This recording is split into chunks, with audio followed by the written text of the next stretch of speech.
सात आठ दिन भितर चारोटी घटना आपण अवगत करने चाहूँगी। ढेंकानाल सदर ब्लॉक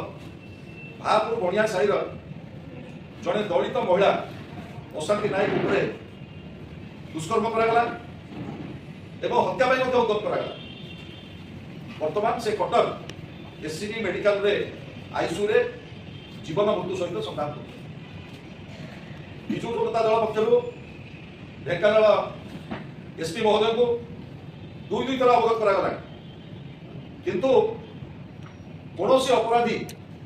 एपर्यंत पुलिस गिरफ करना एवं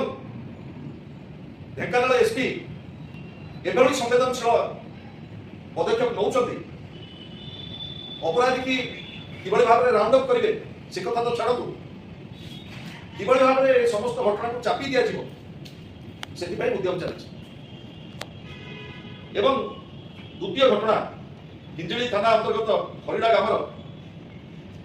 जड़े गर्भवती महिला स्पष्ट दिवालोक 3 वर्षर झील सम्मुख जो भाव में विभत्स भाव में हत्या करागला एवं ए घटना को नहीं हिंजिली माननीय विधायक पूर्वतन मुख्यमंत्री श्री नवीन पट्टनायक जितेबले माननीय मुख्यमंत्री के संपर्क में अवगत कले पत्र देले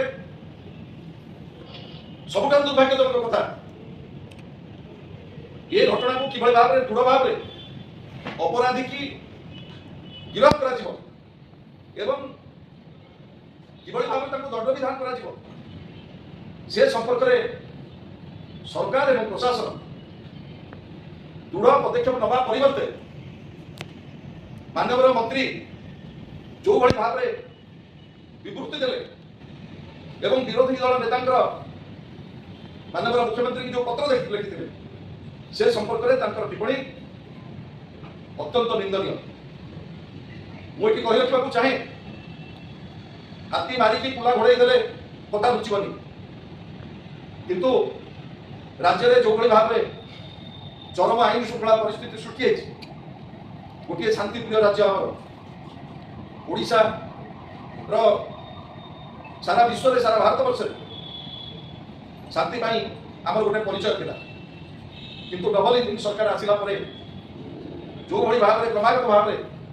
नारी उपर निर्यातना बलात्कार दिन दी पर जो भाव में आतंक राज सृष्टि करा जाउची जेमिति गोटे बार्ता जाउची समाज को ये प्रशासन नहीं।